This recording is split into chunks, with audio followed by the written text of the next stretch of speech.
has armed forces. These countries spend almost $2,000 million in the last 4 years. It's a lot of money for Central America. And if you see the numbers, there is already a decision about that the militaries in Central America need to play a role in the security of Central America. But the problem is that we are giving them the money, they are receiving the money, but we don't have like the strategic, like civilian people that will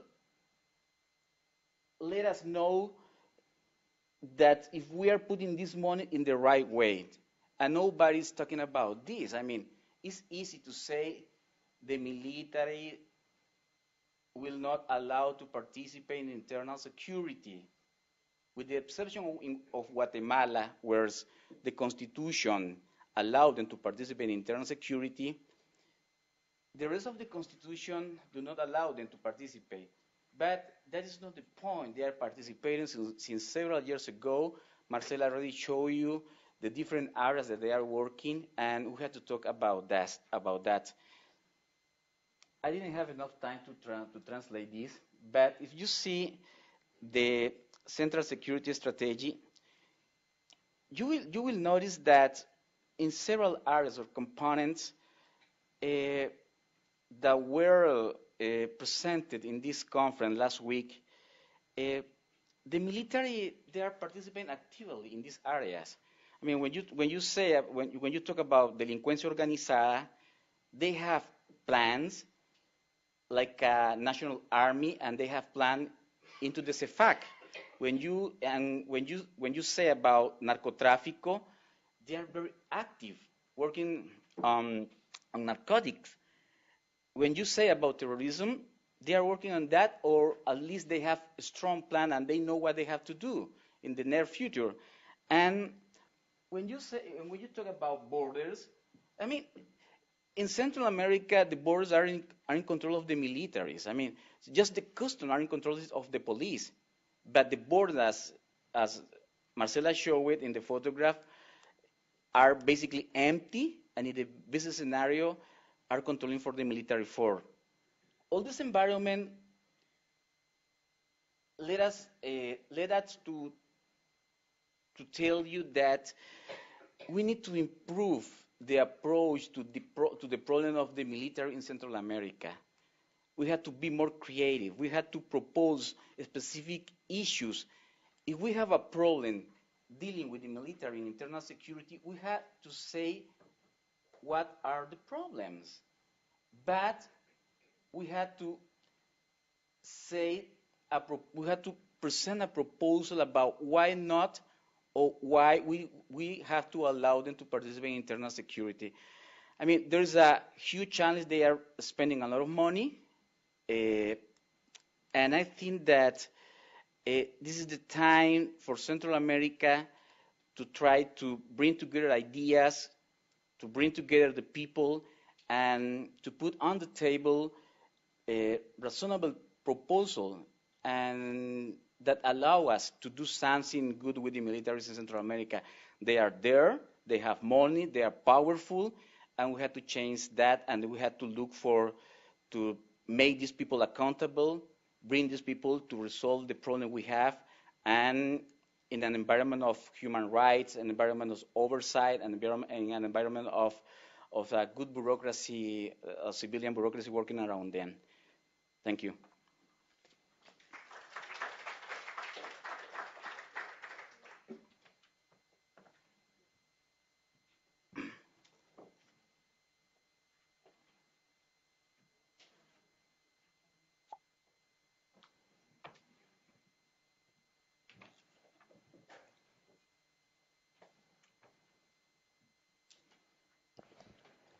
Thank you very much, Javier. Now it's Juan Rial's turn. First of all, thank you very much. The net, and especially for you, Miriam, for the invitation. My presentation will be a little bit different. about my colleagues. I try to stress about a provocative presentation about what happened in Latin America nowadays. Look, normally you remember the famous expression that the generals are normally be prepared for fight the last war, not the war of today. Well, this applies on not only to the military, applies to the politician, applies to the scholars, and so on. We speak with some very old concepts, and we are in a new, total different situation in Latin America. In the year 60s, a French journalist wrote a book that the title was The 20 Latin Americans, Marcel Niadarga. Well, today there are, again, the 20 Latin Americans. There are huge schemas of integration from the Mercosur, now the new community of countries of Latin America and the Caribbean, Canada, and so on. But really, the interests real are wrote in each country. And this is very important. Look at the situation of Mexico, for instance. Mexico apparently is a Latin American country. Yes, by heart. The Mexicans speak in Spanish, they have a special culture, and so on. But really, the interests of Mexico, what are the real interests of Mexico? It's the US and Canada. 82% of the external commercial interchange is with the US and Canada.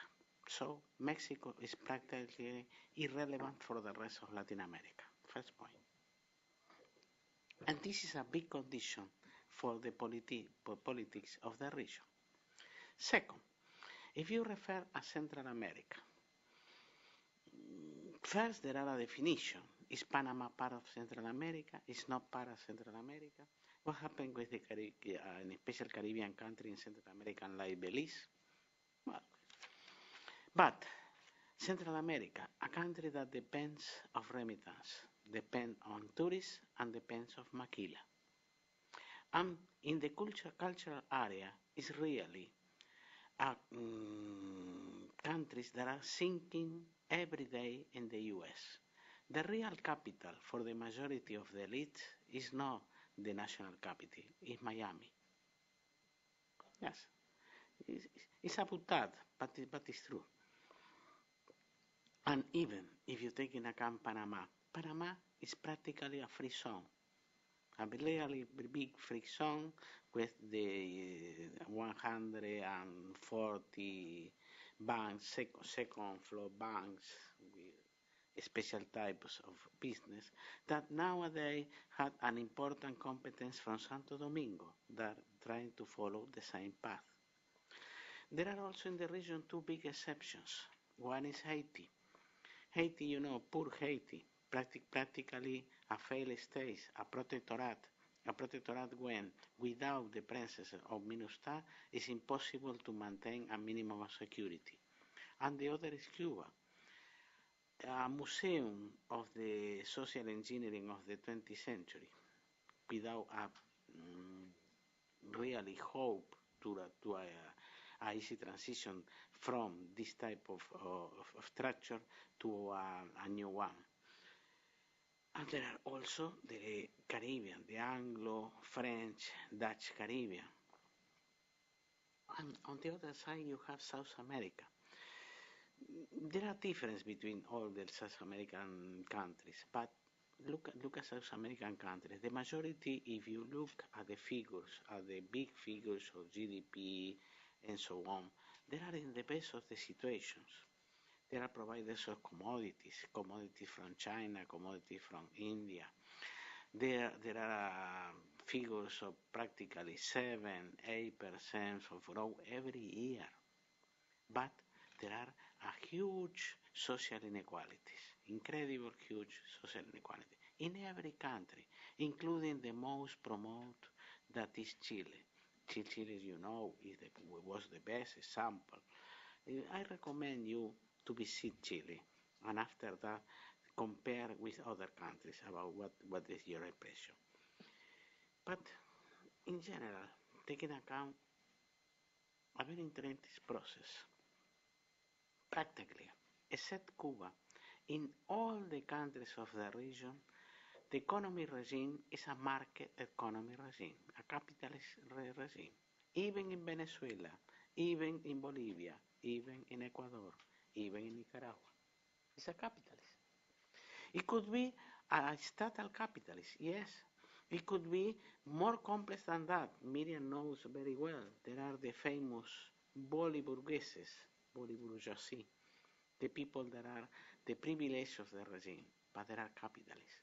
But at the same, on the other side, is the place of the political and social experiments. Look at the new constitution of Ecuador. The new constitution in Ecuador speaks of a multicultural and multinational state. The same is the case of Bolivia, a multinational state. And you have different power structure. You have the normal occidental power structures, the Congress, the justice, and so on. But on the other side, you have the justice that follow the traditional path of the pueblos originarios, of the original people. Nobody knows how to manage that, how to match the two types of institutions. The same is in Ecuador. So we are in a new situation that normally we try not to address. This is one of the big problems of the American policy to American, Latin America. There are not ideas about what to do with the new situation. And in this is that you can take into account the situation of security and defense. The military are changed totally in the region. The majority of the military that they are not part of as important political actors. The social structure of the military is totally different nowadays. The recruitment part of the lower classes and so on, even for the officer corps and so on. And the people knows that never in life will be so a war. Look, Latin America is a provider of peacekeeper people for the UN. For instance, if you go to Haiti, there are 9 countries with contingents from Latin America. But more than that, if you go to Congo, there are a company of Guatemalan people, another company of Bolivia. Now appears a company of Paraguay and a huge battalion from Uruguay. What is the reason for these people to go to these countries? Are there any ambassador of Uruguay in Kinshasa? No. Don't even in Port-au-Prince. No. What is the reason for that? And nobody speak about that. This is one of the important things. On the other side, if you look at the press, yes, Latin America is a terrible place for security. Yes, probably the most insecurity part of the world, say normally if you read the World Bank reports and so on. I recommend you to visit any country of Africa and after that try to doubt about this type of figures. Look, the majority of the coverage in the press referring to the situation of the big problems in Mexico, in the border with the US, in Puebla, and so on. Yes. Criminal gangs. But what happens in the everyday life in Buenos Aires, in Lima, even in Rio de Janeiro? It's no more different than in Washington, D.C. Look, today, I look at the Washington Post in the supplement referring to community with the list of crimes in recent times.